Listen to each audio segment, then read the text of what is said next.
I'm with a good old friend. We've met many times. We've been on many panels together around the world. And back here in Hong Kong, Nenter, tell our audience, you shifted a bit since the last time we talked. And since the last time we were on a panel, we just got off stage right now talking about some fun stuff, which we'll enlighten you guys about. But tell the audience, who are you, what do you do, and what's going on in Hong Kong? Definitely, and great to be here and see you again, Kevin. Yeah, It's likewise. been a while, but yeah. So since we last saw each other, I moved over from the Animoca Venture side as a venture investor and partner to now leading Bitmart Exchange as their Amazing. global Congrats, by the CEO. way. Thank you, Congrats. thank you. So definitely, different being a pure venture investor to now running a global exchange. And a bit of background on Bitmart. We've been around for the past 7 years, about 12 million plus users and growing, 30 billion daily volume across perps and spot volume, which is quite impressive. And it's very exciting because I think Bitmart has laid a very good foundation. Our founder Sheldon Shah, over the past 7 years, really built out that foundation. And the last couple of years, we're really building in stealth.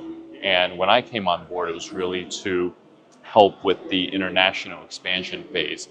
We have a very good global network and user base, and I think now it's really expanding that out further to frontier markets. So you're talking about like expansion out of your current jurisdiction.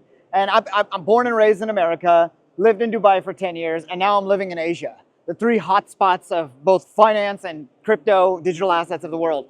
I'd be remiss to ask, and for the people out there who are very curious, what's the jurisdiction that you're looking after? Is it like Dubai and VARA ADGM? Maybe America? America's a touchy subject, but with this whole new administration, who knows? Maybe there. Is there a jurisdiction that you're not in that you're looking more toward than another? Absolutely. I think obviously with the U.S. leading the way, I think Yeah. a lot of other jurisdictions are sort of following suit. So for me, I'm looking at, for example, we're looking at the frontier markets like Pakistan is one that's very interesting. Amazing. Africa Right. is very interesting. Certain parts of the CIS markets are very interesting. And right, that's why this past 5 months or so, I've been really kind of making the round around the globe to, speak to different regulators and different blockchain associations and truly kind of understanding which markets we would want to ultimately focus on, because you still have to pick and choose your battles. And, you don't know until you're there and meet with the different communities, understand the opportunities. I think lots of times folks tend to see, oh, this is a place for easy user growth, low CAC, but ultimately you have to figure out, okay, what are we optimizing for, profitability or vanity numbers? So those are a lot of the things that we're trying to balance right now. Well, that's well said. I mean, you can't just go with the cliche, areas. You want to discover new markets, but those new markets come with challenges in and of itself. They're not all as fast as other markets, and they're not all as mature, but you don't know that till you go. I want to shift gears with something I learned on stage, which I asked you about, but I think it's a common, my passion is to work with the startups. It's, we've been fortunate enough to see a few exits, a few IPOs, and I would love, non-Web3, I would love to have seen that for Web3.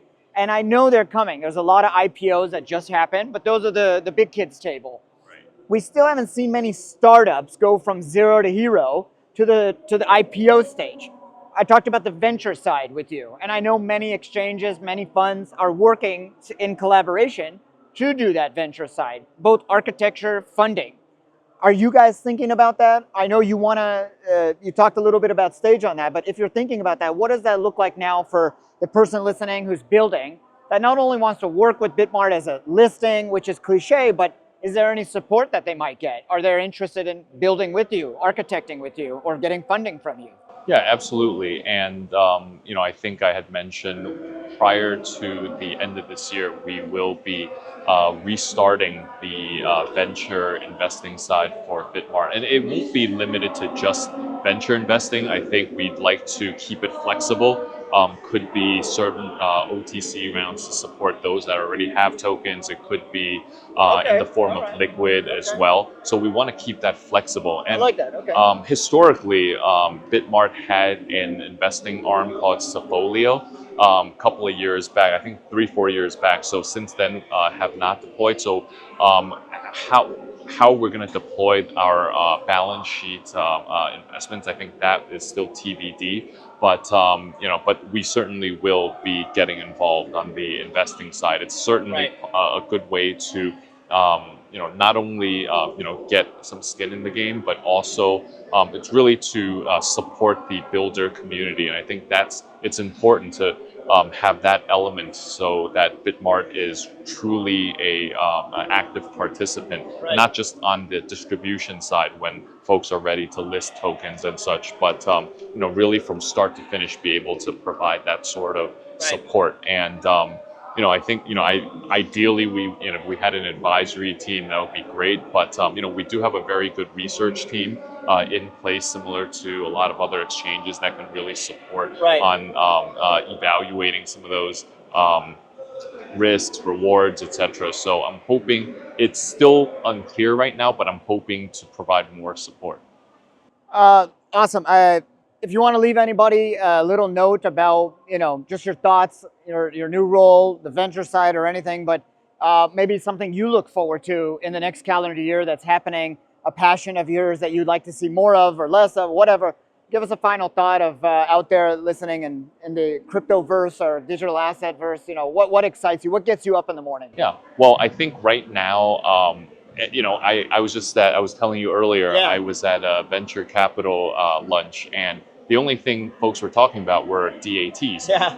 And look, I'm not, I won't express my opinion on those, but I definitely do wish that venture capitalists get back to sort of what we're originally here for, to really fund those early stage startups, right? Yeah, And yeah. I think DATs are a very good vehicle for certain foundations to sort of sell lock tokens, and it's needed, but it's also if VCs are only focused on that aspect, I think there's sort of a fundamental issue. So I'm hoping to see newer projects that are coming out with better tokenomics, more transparency.